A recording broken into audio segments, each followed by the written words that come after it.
Cek cek cek. Oke, kita mulai lagi. Assalamualaikum warahmatullahi wabarakatuh. Teman-teman semua, apa kabarnya? Semoga dalam keadaan baik, teman-teman ya. Oke, hari ini ya sekarang minggu keberapa ya kita ya? Minggu ketiga ya. Ini pertemuan ketiga ya teman-teman. Minggu lalu kita sudah membahas tentang kontrak kuliah dan sekilas juga sudah masuk ke materi yaitu pengantar Aplikom ya, aplikasi komputer teman-teman ya. Nah, minggu lalu kita udah bahas ini nih, ya enggak? Ya kan? Nah, kenapa kalian diajarkan komputer, teknologi, sedangkan bidang kalian kan beda-beda, kan kalian gak jurusan komputer, dan itu udah kita jelaskan minggu lalu, ya kan? Nah, hari ini kita juga masuk ke materi baru yaitu tentang komputer itu sendiri, teman-teman. Oke. Yang ya seperti yang kita tahu ya, kalian juga sering melihat dan mungkin kalian juga mempunyai ya. Komputer kalian mungkin punya, laptop kalian juga punya, ya enggak? Nah, tetapi apa sih? Kita kembali lagi gitu ya, kita kembali ke dasarnya lagi, komputer. Pengertian komputer gitu ya, teman-teman ya. Apa sih definisi dari komputer ya? Ini Pak. Ya iya ya, karena udah ditampilkan juga gitu ya teman-teman ya. Ya, komputer itu pada dasarnya ya itu adalah alat untuk menghitung teman-teman. Ya, jadi komputer diciptakan adalah untuk menghitung awalnya. Gitu ya. Semakin berkembangnya komputer ya, dia tidak hanya saja untuk menghitung lagi, tetapi bisa untuk mengolah data. Jadi ibaratnya kata-katanya ini kita generalkan lagi teman-teman ya, bisa mengolah data. Ingat kalau misalnya mengolah ini berarti bukan lagi menghitung, tetapi juga bisa melakukan editing apa segala macam, dan itu bisa gitu mengolah data. Ini adalah sederhana bahwa awal asal muasalnya komputer, definisi awal komputer itu adalah menghitung. Oke. Nah, sekarang kita lihat definisi dari beberapa pakarnya. Oke. Nah, kita perhatikan satu demi satu itu. Yang pertama, menurut buku Annual ya, Robert gitu ya. Komputer adalah suatu alat elektronik yang mampu melakukan beberapa tugas sebagai berikut. Bisa input dia ya. Kemudian proses input tadi dia. Maksudnya apa? Dari input yang udah diinputkan tadi, dia diproses tuh data yang diinputkan tadi gitu loh intinya ya. Kemudian dia bisa menyimpan data atau hasil olahannya tadi ya. Maksudnya apa tadi yang diinputkan, yang diproses, dia bisa menyimpan gitu ya. Kemudian dia menyediakan outputnya juga dalam bentuk informasi. Nah, menurut siapa tuh? Menurut buku Annual yang dikarang oleh Robert gitu. Yang kedua, menurut buku Introduction to the Computer ya. Komputer suatu pemrosesan data yang dapat melakukan perhitungan yang besar dan cepat ya. Perhitungan data yang besar dan cepat, perhitungan loh ya, termasuk perhitungan aritmatika teman-teman ya, yang besar atau operasi logika tanpa campur tangan manusia dalam pengoperasian selama dia memproses ya. Kalau kita perhatikan hampir-hampir mirip nih pengertian kedua sumber ini, ya enggak? Di sini kelihatan bahwa dia lebih bahwa komputer ini adalah memproses dia, ya enggak? Di sini memproses. Nah, di sini juga proses nih perhitungan, ya enggak? Proses juga. Nah, kita lanjut lagi teman-teman ya. Menurut buku Computer Today, iya, gitu ya teman-teman ya. Oke, komputer sistem elektronik untuk memanipulasi data yang cepat dan tepat, serta dirancang dan diorganisasikan supaya secara otomatis menerima dan menyimpan data yang di data input gitu ya. Nah, perhatikan lagi di sini, manipulasi data. Otomatis ada pengolahan data juga nih di dalamnya, pemrosesan data juga nih di dalamnya. Menurut buku Computer Organization ya, komputer adalah mesin penghitung elektronik yang cepat dan dapat menerima informasi input digital. Menghitung lagi dia teman-teman, otomatis adalah ngolah lagi, memproses lagi. Oke. Nah, dari beberapa definisi tersebut ya, anggaplah kita ambil 4 ini aja ya. Kita udah ketahuan kok ya bahwa ternyata komputer ini adalah media elektronik untuk memproses, mengolah gitu loh. Mengolah data dia ya. Jadi dapat kita simpulkan beberapa poin nih yang kita ambil. Yang pertama, dia alat elektronik. Ya enggak, komputer nggak akan bisa jalan tanpa adanya daya listrik, teman-teman ya. Itu kalian pastikan itu ya. Lah kan bisa Pak, laptop saya bisa kok nyala. Ingat, pakai baterai, isinya apa di dalam? Daya listrik juga loh teman-teman ya. Nah, dia adalah alat elektronik.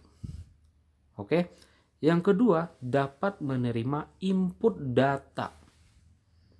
Aman sampai di sini? Oke. Yang ketiga, dapat mengolah data. Ya, kapan pengolahan data bisa dimulai? Apabila dia sudah menerima input datanya, teman-teman. Ya, kemudian data yang diolah dapat memberikan informasi atau berupa hasil outputnya loh. Jadi output ini berasal dari mana? Hasil pengolahannya. Oke. Dan menurut saya ini nggak akan mungkin kebalik-balik loh ya. Ya teman-teman ya. Oke. Menggunakan suatu program yang tersimpan di memori komputer. Jadi hasil pengolahannya ya, hasil pemrosesan data tersebut bisa disimpan teman-teman ya. Bisa disimpan. Dapat menyimpan program dan hasil pengolahan ya, dan bekerja secara otomatis. Oke, bekerja secara otomatis enggak ini komputer? Ayo siapa yang menjawab? Hah? Gimana mau jawabnya Pak? Kan Bapak ngerekam. Oh iya ya, saya ngerekam. Nah, kan boleh ngomen di komentar ya enggak? Nah, komputer bekerja secara otomatis teman-teman ya. Apa sih contohnya Pak? Contohnya kalian inputkan A.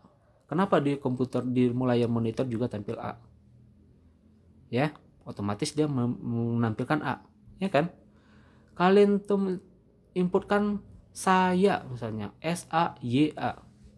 Yang ditampilkan komputer itu juga kan?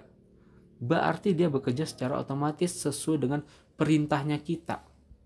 Gitu loh. Ya, apalagi contohnya yang realitanya nyata nih, dia otomatis nih teman-teman. Contohnya kalian buka kalkulator di komputer kalian, terus kalian ketik aja di situ 1 tambah 1 ya. Otomatis nggak hasilnya 2. Ya kan? Bekerja secara otomatis. Pernah berpikir nggak ini komputer yang nyiptain kok bisa ya dia jumlahin 1 tambah 1 hasilnya 2? Pernah berpikir nggak gimana sih cara komputer menjumlahkan? Pernah berpikir nggak? Atau kok komputer kayak punya otak ya? Pernah berpikir nggak teman-teman seperti itu?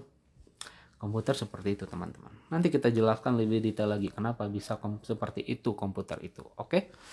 Nah, ini adalah poin-poin dari definisi komputer, sehingga dapatlah kita simpulkan bahwa pengertian komputer ini, definisi komputer, yaitu adalah suatu perangkat elektronik yang dapat digunakan untuk mengolah data sesuai dengan prosedurnya teman-teman ya. Ingat prosedurnya yang telah dirumuskan sebelumnya sehingga menghasilkan informasi bermanfaat bagi penggunanya. Kenapa di sini dikatakan mengolah data sesuai dengan prosedurnya teman-teman? Kembali lagi ini yang poin 3 ini. Dia bisa melakukan pemrosesan data apabila dia menerima input data. Dia bisa melakukan hasil output apabila dia sudah mengolah data dari hasil input data. Oke, jadi 3 poin ini itu nggak akan pernah kebalik-balik teman-teman ya. Nggak mungkin output dulu baru input baru proses data. Nggak mungkin proses data dulu baru input baru output. Pasti dia input dulu baru diproses baru output. Sehingga disinilah yang disebut dengan mengolah data sesuai dengan prosedurnya. Oke, kenapa dia elektronik Pak? Ya memang elektronik ya teman-teman. Saya belum pernah ketemu komputer yang kertas gitu ya. Kalau ada ya lihatkan ke saya gitu ya. Nah, kemudian ada pengertian program. Nah, program ini apa? Program adalah kumpulan dari instruksi atau perintah terperinci yang sudah dipersiapkan supaya komputer dapat melakukan fungsinya dengan cara yang sudah ditentukan. Program ini contohnya apa Pak? Kalau ini pengertiannya. Contohnya program di dalam komputer. Banyak nggak program? Banyak loh. Contohnya keluarga Microsoft Office ya. Apa aja tuh?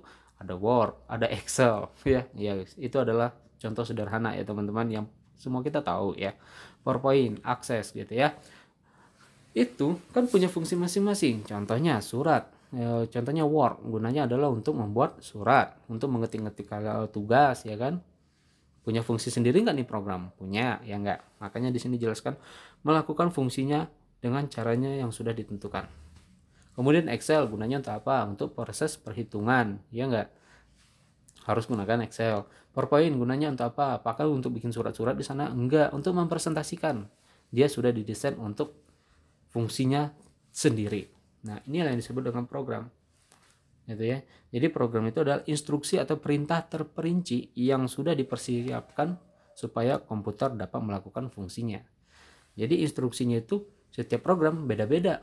Ada yang gunanya untuk hidupin musik, ada yang gunanya untuk hidupin film gitu ya, ada yang gunanya untuk browser gitu ya, browsing gitu ya. Nah, seperti itu contoh-contoh program, teman-teman ya. Kenapa ini pengertian program?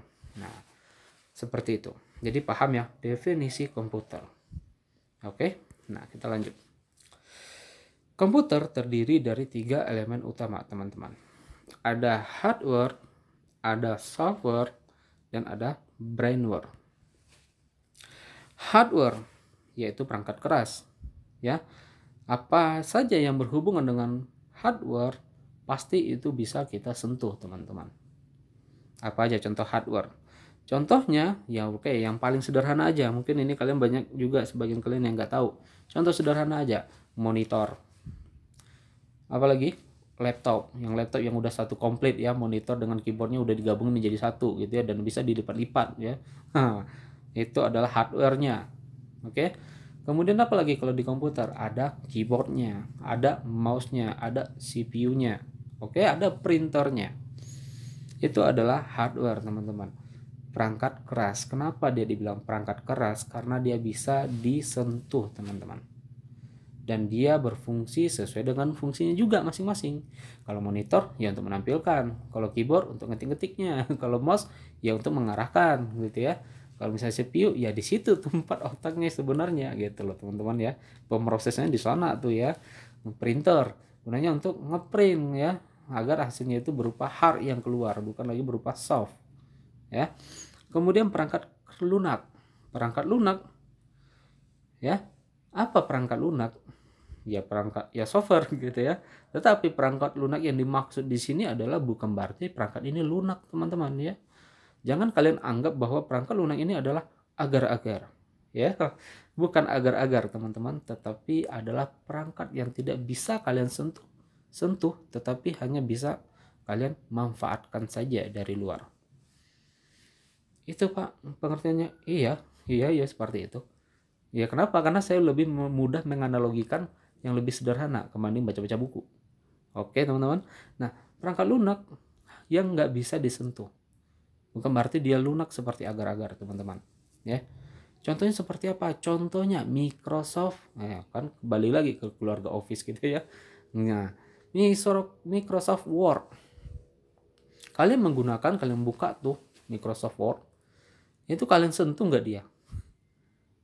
Agar kalian bisa menggunakan fasilitas dari Microsoft Word. Kalian sentuh nggak dia? Coba deh kalian sentuh. Pasti yang kalian sentuh adalah monitornya. Nah kan, bagaimana cara kalian mengeluarkan huruf? Yang kalian sentuh adalah keyboardnya loh. Ya. Jadi sebenarnya Microsoft software perangkat lunak itu nggak akan pernah bisa kalian sentuh. Tetapi kalian hanya bisa memanfaatkannya dia, teman-teman. Ya. Ya, jangan kalian anggap dia ini adalah perangkat lunak yang benar-benar lunak gitu, seperti agar-agar gitu ya. Nah, nggak seperti itu, teman-teman. Oke. Nah, jadi perangkat lunak itu adalah perangkat yang tidak bisa disentuh dan dia juga mempunyai fungsinya tersendiri. Fungsinya masing-masing gitu. Contohnya kalian di handphone kalian tuh banyak nggak aplikasi di dalamnya? Berarti itu adalah disebut dengan software-softwarenya. Ada WhatsApp, ada Instagram, ada YouTube, ya enggak? Coba kalian buka Instagram, ya kan? Ini Pak, saya kayaknya nyentuh loh ini. Enggak, kalian sentuh. Yang kalian sentuh itu adalah layar touchscreen-nya teman-teman, ya. Jadi jangan harap kalian pernah bisa nyentuh WhatsApp. Kalau bisa kalian nyentuh, coba lihatkan ke saya. Saya penasaran seperti apa WhatsApp disentuh gitu ya. Nah, seperti itu. Itu yang disebut dengan perangkat lunak teman-teman. Tetapi dia mempunyai fungsi tersendiri. Dia mempunyai fungsi tersendiri. Kemudian juga ada yang terakhir adalah pengguna, yaitu brainware. Siapa brainware? Itu adalah pemakai seperti kita teman-teman, user. Ya, kita ini adalah user. Kita adalah pemakai, kita yang dalam menggunakan komputer, yang memanfaatkan laptop, yang menggunakan Android, smartphone, dan kita termasuk adalah ke dalam brainware gitu. 3 elemen utama ini teman-teman. Paham sampai di sini? Oke, kita lanjut lagi. Fungsi utama dari komputer ada input data, data processing, ya, kemudian data output, data storage, dan data movement, ya. Apa ini fungsi utama komputer dari 5 kriteria tadi, 5 atau 6 itu ya. Kita lihat data input. Komputer dapat menerima informasi atau data dari sumber lain, ya. Jadi dia dapat menerima. Berarti kalau dia menerima berarti dia bisa bersifat sebagai fungsinya adalah data input, menginputkan. Kemudian data yang diinputkan bisa diproses, data processing, ya kan? Menjadi apa dia? Data tersebut menjadi sebuah informasi, teman-teman. Ya. Nah, informasi itu berupa, bisa jadi berupa teks, berupa gambar, berupa audio, video, grafik, dan lain-lainnya. Oke, teman-teman. Nah, kemudian data output, ya, yang diproses tadi, entah apakah yang diproses tadi di sini itu akan bisa ditampilkan, ya, akan tampil hasilnya, keluar outputnya, ya, entah melalui monitor, entah melalui printer gitu ya, speaker kalau kalian menggunakan suara, ya enggak, akan ditampilkan. Ya, kemudian data storage, komputer juga berfungsi utama di komputer adalah data storage. Apa yang kalian olah, apa yang kalian inputkan ke dalam itu bisa kalian simpan di dalamnya, teman-teman. Ya enggak, bisa disimpan. Kemudian data movement, ya, perpindahan data. Ya, jadi data yang di komputer kalian itu bisa pindah ke komputer lain, ke perangkat lain. Contohnya, kalian colok tuh flash disk, ya kan, kalian pindahin data tugas kalian ke situ. Ya enggak, kalian pindahin, kalian ambil flash disk itu, kalian colok ke komputer di tempat ngeprint gitu ya. Nah, jadi kan ada perpindahan data di sini teman-teman ya. Jadi bisa itu dilakukan. Jadi data yang kalian buat itu tidak hanya tersimpan di komputer kalian saja, melainkan juga bisa melakukan perpindahan data dengan perangkat-perangkat yang dibutuhkan gitu ya. Bisa sharing malah ya, tanpa harus menggunakan perangkat lagi seperti flash disk ya. Nah, bisa seperti itu. Data itu bisa seperti itu teman-teman. Kemudian kita lanjut lagi, pengolahan data elektronik. Ya. Data yang diolah oleh komputer itu adalah data elektronik ya, data proses, elektronik data processing ya, karena dia bersifat elektronik. Apa maksudnya ini? Karena komputer ini ya hidupnya karena adanya listrik ya kan, elektronik dia. Maka data kita itu ya didasarkan dari sana gitu, adanya dia gitu ya. Nah, kalau kalian udah print dia menjadi sebuah kertas, nah barulah dia nggak menjadi seperti ini dia teman-teman gitu ya. Nah, seperti itu loh kira-kira. Nah, kemudian data, pengertian data. Kita sering mendengar kata-kata data. Ini data gue gitu ya. Ini file gue gitu ya. Ini data gue gitu. Ini data-data punya saya gitu. Ini tugas-tugas saya, disebut juga data-data saya. Sebenarnya apa sih pengertian data itu gitu ya. Jadi jangan hanya semata-mata kalian nyebutkan itu apa katanya tetapi nggak tahu artinya apa gitu ya. Jadi data adalah kumpulan kejadian yang diangkat dari suatu kenyataan ya. Data dapat berupa angka, huruf, simbol-simbol atau gabungannya. Ya, jadi data-data itu sebenarnya kalau kita kaji lagi lebih dasar ya teman-teman, data itu adalah kumpulan dari fakta gitu ya. Kumpulan dari fakta yang udah pasti fakta itu contohnya apa yang paling mendasar? Contohnya huruf teman-teman, angka teman-teman, simbol, suara, ya, visual, gambar, ya itu adalah contoh dari fakta, contoh-contoh dari data. gitu ya. Nah, kok huruf Pak? Contohnya seperti apa? Contohnya kalian bikin laporan.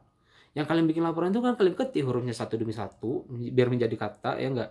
Dari kata itu lalu jadi kalimat, ya kan? Nah, itu loh teman-teman. Ya, makanya dia kalau dasarnya data itu berdasarkan data itu adalah kumpulan dari fakta-fakta. Ya. Makanya seperti itu.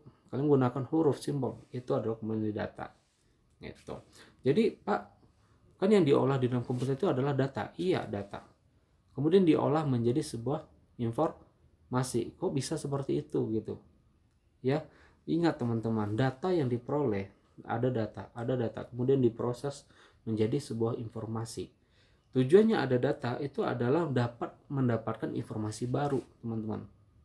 Ya, dapat memperoleh informasi baru. Kemudian informasi baru yang udah dipakai itu informasi tersebut akan berubah lagi menjadi sebuah data. Yang mana data tersebut mungkin digabungkan dengan data lain, kemudian diolah lagi menjadi informasi baru lagi. Informasi baru ini dibutuhkan oleh orang, pada saatnya sudah tidak dibutuhkan lagi, kembali lagi dia menjadi data lagi. Data ini mungkin nggak kepake, tapi digabungkan dengan data yang lain, ya kan, diolah lagi menjadi informasi baru lagi loh teman-teman, ya. Jadi cakupannya itu dia akan berputar terus, data, proses, informasi. Informasi ini berubah lagi menjadi data, proses, informasi, gitu loh. Dan itu akan berputar terus, ya, akan berputar terus, ya. Nah, contohnya kalian tahu perkuliahan kalian udah saya rubah, ya kan. Awalnya perkuliahan kalian mungkin sesuai jadwal kalian di kelas masing-masing. Itu adalah informasi dari fakultas. Dan kemudian saya berikan kalian informasi bahwa perkuliahan kita saya rubah menjadi hari Jumat semuanya karena kita menggunakan classroom. Oke? Otomatis kalian pentingnya sebuah informasi yaitu karena adanya informasi yang udah kalian baca. Ya, misalnya informasinya itu saya berikan hari Rabu misalnya. Bahwa perkuliahan kita itu semuanya akan dimulai hari Jumat, ya. Nah, informasi saya keluarkan di hari Rabu, teman-teman. Dan kemudian di hari Rabu kalian melihatnya, ya. Oh, berarti kalian tahu nih bahwa oh ya ternyata jadwal kita udah berubah nih. Informasi yang udah saya terima ternyata jadwal kita udah di hari Jumat, ya enggak? Informasi ini berjalanlah hari ini sampai hari Kamis sampai hari Jumat. Bagi teman-teman yang udah tahu informasi, pasti dia akan ngelihat nih Google Classroom di hari Jumat. Bagi yang belum tahu, pasti dia kelewat. Nah, inilah penting sebuah informasi. Ya, bagi kalian yang udah tahu di hari Rabu, penting lagi nggak ini informasi ini bagi kalian di hari Kamis, di hari Jumat? Enggak, kenapa? Karena kalian udah tahu informasi ini, udah kalian baca di hari Rabu. Jadi berguna lagi nggak dia ini? Kalau udah kalian baca, ya enggak, kan udah dikasih tahu dan saya udah baca gitu loh. Ya kan? Jadi data nggak dia? Jadi data dia.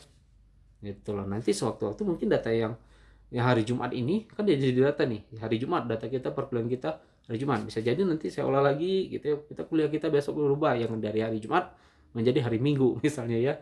Nah, seperti itulah skema dari data ini teman-teman. Jadi data diproses menjadi informasi. Informasi ini akan berubah menjadi data lagi, kemudian diproses dengan data-data yang baru menjadi informasi lagi. Gitu ya. Sekarang pengertian dari informasi udah tahu bahwa itu mendapatkan info di sana. Tetapi apa tujuan dari sebuah informasi, teman-teman? Ayo, siapa yang tahu? Ya, kita pernah sering mendengar informasi. Oh ya, ada info ini loh, perkuliahan kita diganti loh, infonya sekarang ini gini-gini loh. Apa tujuan sebuah informasi? Tujuan sebuah informasi adalah untuk memudahkan seseorang dalam mengambil sebuah keputusan, teman-teman. Jadi tujuan informasi cuma satu, memudahkan seseorang untuk mengambil sebuah keputusan. Sudah, cuma itu aja kok. Contohnya apa sih, Pak? Kayaknya bahasanya terlalu intelek. Enggak ya. Nah, contohnya tadi udah saya contohkan. Perkuliahan kita ganti ya. Jadi hari Jumat. Yang kalian terima, oh perkuliahan udah diganti nih hari Jumat. Otomatis keputusan kalian pasti nanti dari Jumat kalian akan melihat classroom. Ya enggak? Itu adalah sebuah keputusan, teman-teman. Enggak mungkin kalian ngelihat jadwal Applikom itu berdasarkan jadwal yang udah diberikan sebelumnya dari fakultas, ya kan? Pasti kalian udah ngelihatnya di hari Jumat aja terus. Nah, itulah pentingnya informasi. Tujuannya adalah untuk memudah seseorang dalam mengambil sebuah keputusan. Seperti itu kira-kira. Oke. Nah, kita lanjut lagi. Ntar kalau saya capek saya berhenti aja loh ya. Oke ya teman-teman ya. Nah, pengenalan konsep dasar komputer. Nah, sekarang kita lihat. Pengenalan konsep dasar. Ingat, konsep dasar kalau udah ini pasti akan ada proses. Kemudian hasilnya adalah output. Nah, perhatikan di sini teman-teman. Ada input, ada proses, ada output. Apa-apa aja sih perangkat-perangkat input, teman-teman? Saya mau tahu nih dari kalian. Ya sebutkan aja dalam hati gitu ya. Walaupun kita nggak tatap muka langsung gitu ya. Nah, contohnya betul ya. Nggak tahu ya saya sekalian nyebut apa gitu ya. Contohnya ada keyboard teman-teman, ada mouse teman-teman, ada scanner, ada kamera, mikrofon ya. Nah, kemudian ada lagi namanya touchscreen ya. Kalau misalnya di laptop apa namanya, touchpad gitu ya, kalau kalian menggunakan mouse yang di laptop. Nah, itu adalah macam-macam perangkat input teman-teman ya. Melalui perangkat inilah data tersebut bisa dimasukkan gitu loh ya. Touchscreen ini di mana? Ini di smartphone teman-teman ya. Smartphone kita sekarang kan udah canggih, layar aja udah bisa disentuh teman-teman ya. Nah, ini adalah beberapa perangkat dan banyak lagi teman-teman, bukan ini aja gitu ya. Contohnya ada lagi seperti apa namanya, kalau misalnya di minimarket gitu ya, kalau misalnya kita belanja kemudian dia cek harga-harganya di total gitu, pakai apa dia tuh? Pakai barcode ya. Itu juga alat input ya. Kemudian proses ya, ini dulu lah ya. Kemudian apa alat proses? Yaitu adalah CPU kalau di komputer ya teman-teman. CPU atau orang sering menyebutnya adalah prosesor.